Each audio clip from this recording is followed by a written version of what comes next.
Okay, your position looks good, Joe. Let's go Delta Scion. Haven't got to 1 minute warning yet.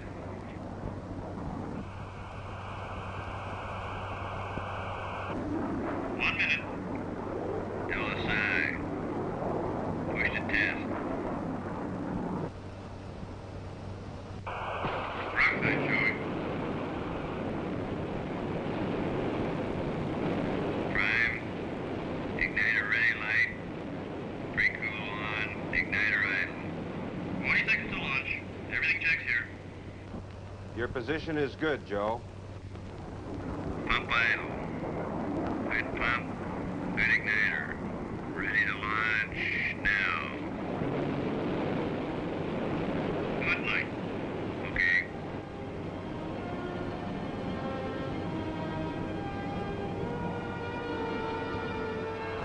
This is the X-15 research aircraft, designed to investigate the problems of manned flight in a near-space environment.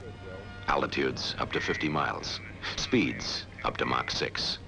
High-speed aerodynamics, aerodynamic heating, structural design, aircraft stability, and control in space and re-entry. This was the kind of information it was to provide, and provided it did. Here's the story.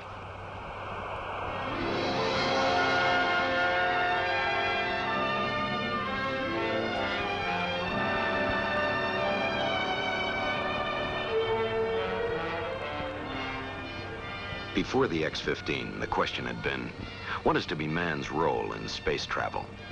Can he pilot an aircraft out of the Earth's atmosphere, fly it in space, then re-enter the atmosphere and bring it back to a safe landing on Earth? There were many unknowns to be discovered, many problems to be overcome before the answer would be known. That today's test flight is almost routine is a tribute to the comprehensive program that has moved step by step to prove that man can pilot an aircraft into space and return. Give us a 20,000-foot check, Joe. Coming up on 20,000 now. Okay, I know you've done it, but check your flaps and circuit breakers. Roger. Done. Ready to go pressurize? Pressurize. You're in good shape. Flaps. And flaps are coming down. Here.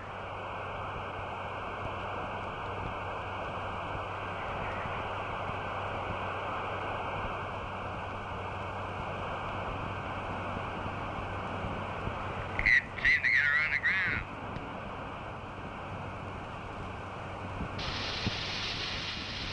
Real nice.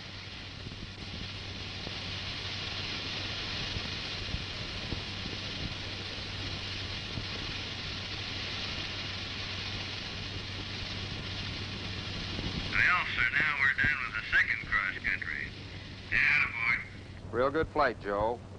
This is your happy controller going off the air. There have been many men who have helped make the X-15 project a success. One of them is aircraft research engineer Hartley Soule, who was originally in charge of designing and building the X-15 aircraft. Of course, I'm retired now, and the X-15, she's not the queen of the hangar anymore, although she's still hard at work. But I remember years ago, you know, it was long before Sputnik that we decided to build the X-15. This airplane, the first hypersonic aircraft, was going to be our first manned space probe. This was a logical step in the research aircraft program that had begun even before the end of World War II. From the beginning, the research aircraft program was a cooperative affair. The National Advisory Committee for Aeronautics, predecessor to NASA, the aircraft industry, the Air Force, the Navy, working together. Their first effort was directed at breaking the sound barrier. And the aircraft that would do it was the X-1, designed to acquire flight data at the speed of sound.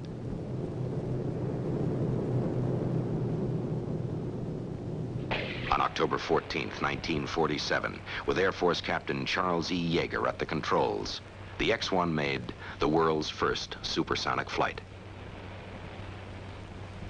Other research aircraft soon followed the X-1. The Douglas D-558 Phase 1, to investigate flight with a straight wing at high subsonic speeds. The Northrop X-4, designed to fly without a tail. The Douglas D-558 Phase 2, to study flight characteristics of swept-wing aircraft at transonic and supersonic speeds.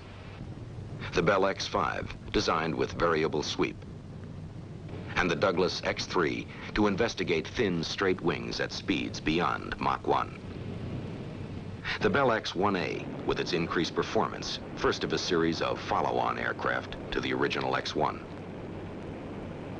The X-2, another Bell airplane designed to explore aircraft behavior at altitudes above 100,000 feet and Mach 3 speeds. The X-1E and X-1B, both later follow-ons to the X-1. Step by step, these different aircraft helped nibble away at the unknown, until by 1956, the frontiers of manned flight had been advanced from speeds of 500 miles an hour to Mach 3, and from altitudes of only 40,000 to more than 100,000 feet. Speed, altitude, sure we kept going higher and faster than we'd ever been before. Only because that's where new information, where the unknown has always been found in flight, above and beyond the limits you've already reached. As early as 1952, the X-15 aircraft was being conceived by the people at NACA. At the Langley Center in Virginia, they began investigating the unknowns associated with flight to the thinnest edges of the Earth's atmosphere.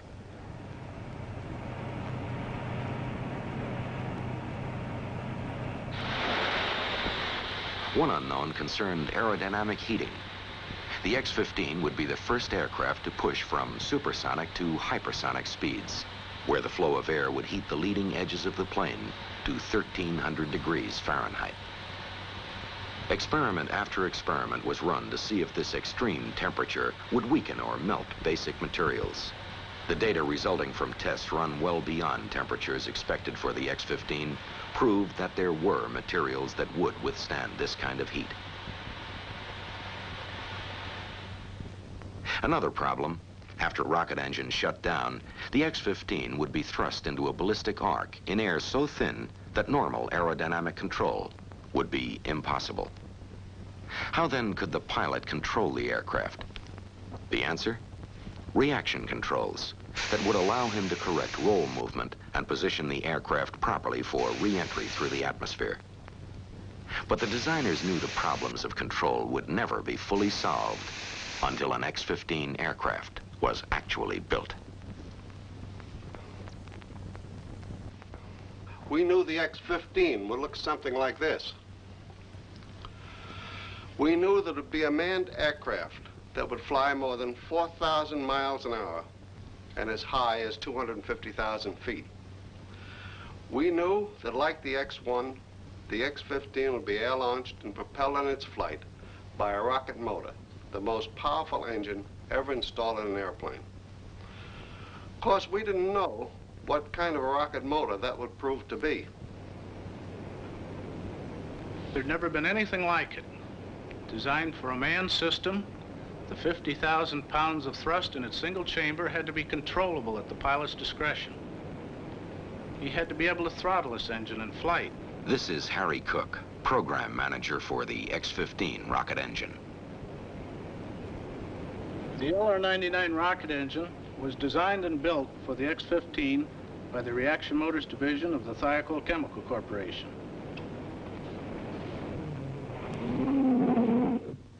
We had had some experience in this field. Reaction Motors had built power plants for all of the X-1s and for the D-558 Phase 2 aircraft. But those rocket engines we had made for earlier research planes were primitive forerunners of the engine we built for the X-15. 57,000 pounds of thrust with a throttle attached. No engine like this had ever existed before, but Thiokol built one for the X-15.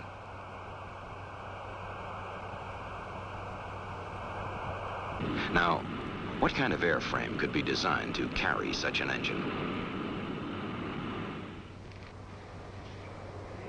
The X-15 was designed and built to take the stresses encountered at hypersonic speeds, to go to extreme high altitude and to beat the heat, survive the extreme high temperatures that build up on the wing, fuselage, and tail during the re-entry to the Earth's atmosphere. The engineering research contribution we made at North American Aviation to the X-15 project was to take NASA's proposal to build this aircraft and to find out how they could be met. Harrison Storms. He was in charge of the X-15 program at North American Aviation.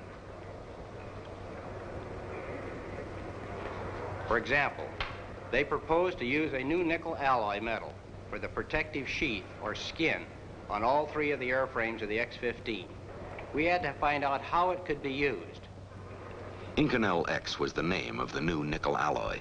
It was developed to withstand the searing temperatures at hypersonic speeds, temperatures of 1,200 degrees Fahrenheit or more.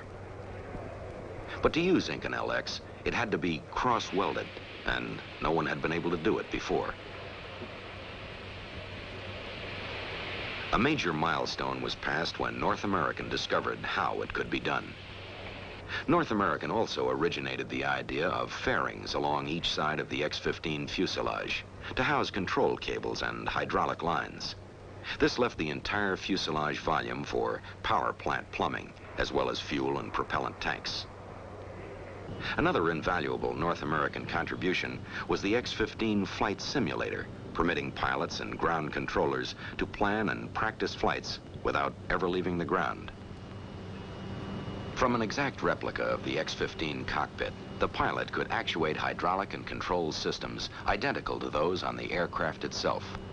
All this was tied into an analog computer that could program actual X-15 missions and simulate every conceivable in-flight problem the pilot might expect to face. Practice in the flight simulator was just one phase of pre-flight preparation. Another took place in the centrifuge at the Navy's Air Development Test Center at Johnsville, Pennsylvania.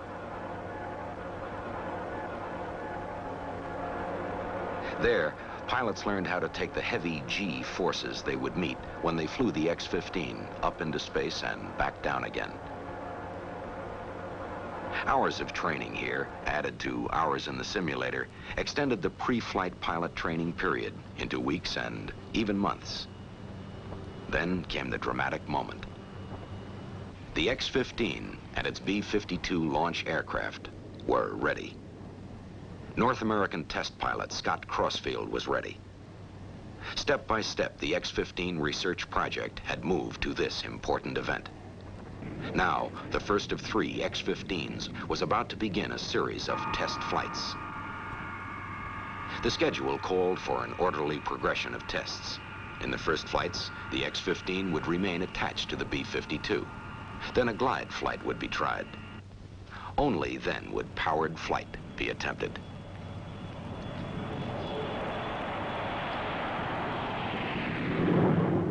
This careful program of flight tests, flown by pilot Scott Crossfield, proved the X-15 would do just what its designers hoped she would. From March 10th, 1959 until late in 1960, when we delivered the 3rd aircraft to the Air Force, I made 14 captive flights, 1 glide flight, and 10 powered flights. It was all pretty much routine. We, North American that is, went up there to check out the aircraft, to check out the systems, to see how she handled and whether or not she'd meet the specs before we turned her over to the Air Force. But you'll have to go up to NASA's Flight Research Center at Edwards to find out how the actual test programs worked. Edwards Air Force Base in the Mojave Desert in California.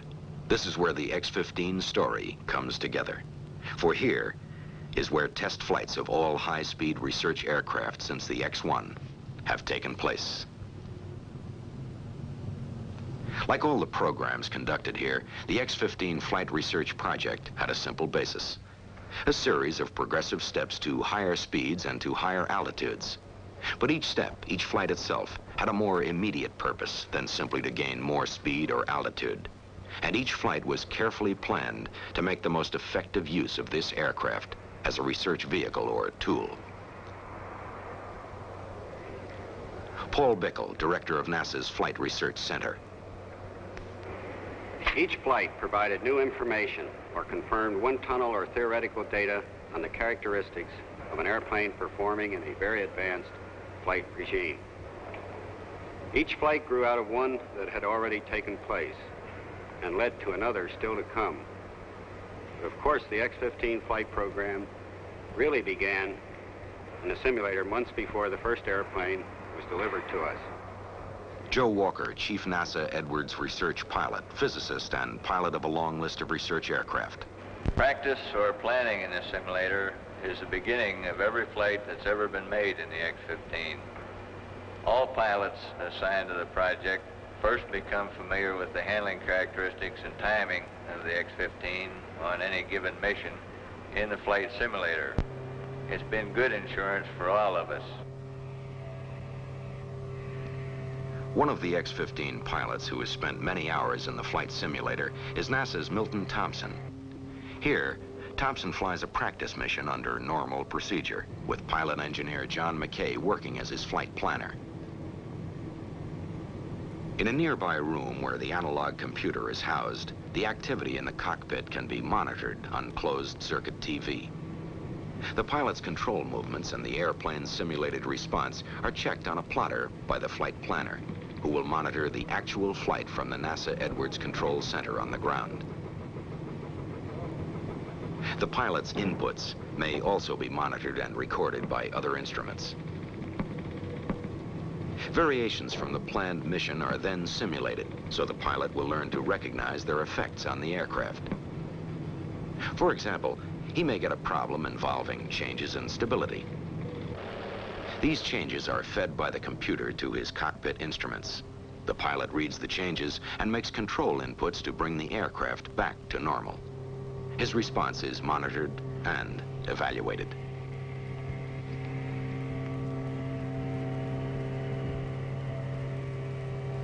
The pilot also goes through what is called trouble school, where failure of one or more of the X-15's major systems is simulated. Again, his reaction is monitored.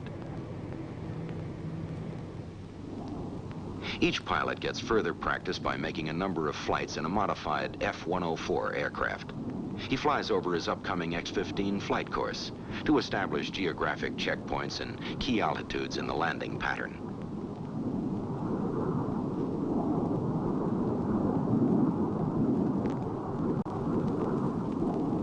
All flights are made over the high range, a network of ground tracking stations stretching from Wendover, Utah, 485 miles south to Edwards in California. The range consists of a master station at Edwards and radar stations at Ely, Nevada, and at Beatty. The flight corridor is 50 miles wide, and it contains a number of dry lake beds where emergency landings can be made. Two kinds of powered flights are made over the high range. One, a ballistic type, high-altitude run up to and even above 250,000 feet. And two, a high-speed run made at a lower altitude, usually 60 to 70,000 feet. During his practice flights in the F-104, the pilot must also familiarize himself with the timing and positioning for an X-15 landing at both primary and alternate landing sites. And he makes practice landings, using predetermined settings that can simulate the low lift-drag ratio of the X-15. Nothing is left to chance, in the air or on the ground. These precautions paid off during the following flight, when the pilot realized he could only get 30% power, and that consequently he would have to make an emergency landing at Mud Lake. Ready to launch. 5, 4, 3, 2, 1. That's a good light, that's a good light. Hello, on thrust, give the chamber reading. Got 12 degrees. Okay. Chamber pressure. Tank pressure's a 50. Push your throttle up and give us chamber pressure. We don't have chamber pressure, about 200. Roger, you got the full throttle? Okay. You're running at 30%. 30%? How are we doing, Bob? Roger, you're going by Mud Lake. It looks like a landing at Mud Lake. Roger. Looks from the smoke down there like there's a very tiny bit of wind from perhaps south and a little bit east. There's much.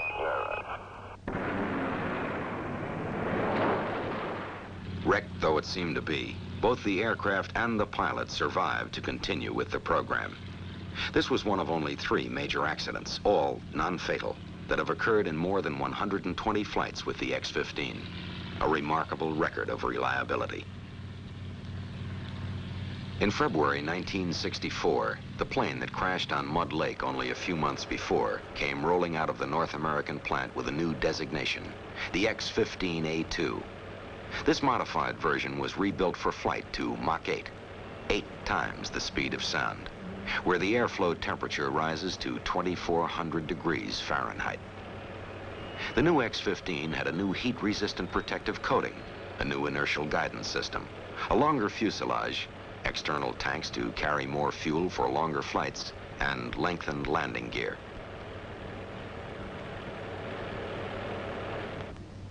All the while this new X-15 was being built, tests were continuing with the other 2 aircraft, and they continue today. For every flight, the procedure is essentially the same. Every phase carefully planned, every second of actual flight time mapped out in advance. That way, every man involved knows exactly what his job will be from the beginning to the end of the flight.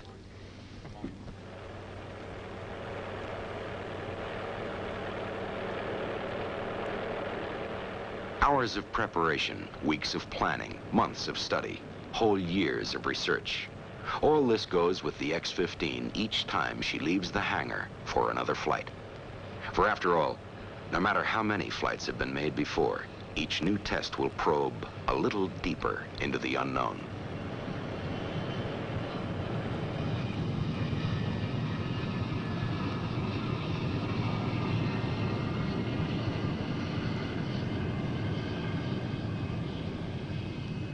She is a research tool, this sleek black aircraft, carrying a host of instruments, gauges, and recorders to explore the unknown. And every second of her time in flight must be carefully charted.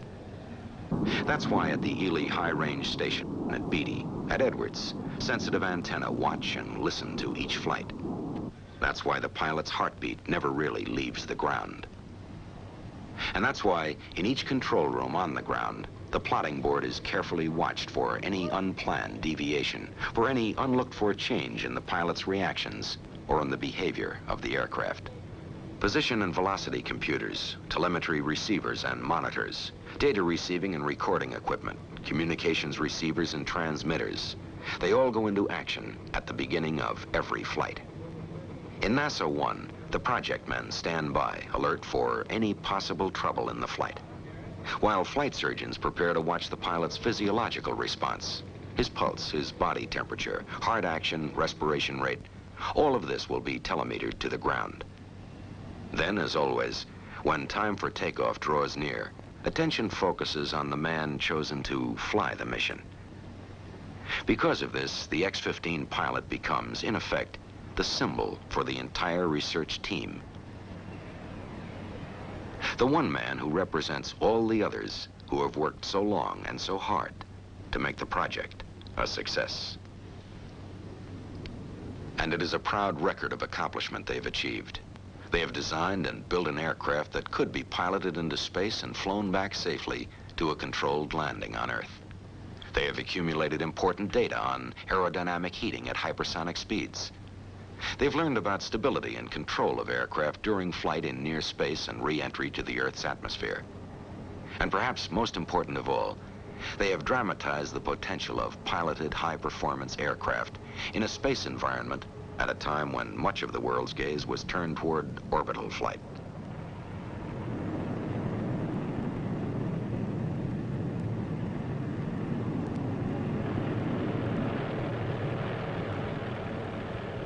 The X-15 research project has long since achieved its original goals. The aircraft has been flown successfully more than 120 times, and although setting new records wasn't its purpose, it has set a few along the way. Altitude, 67 miles. Speed, Mach 6, 4,104 miles an hour, the highest and fastest a winged aircraft has ever flown.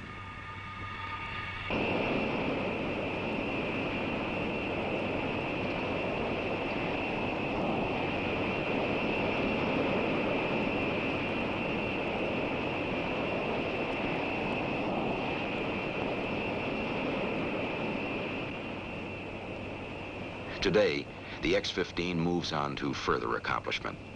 But now the Thoroughbred has become a workhorse, carrying a heavy payload of instruments, undertaking studies of the near-space environment possible before only with unmanned satellite and rocket-borne probes.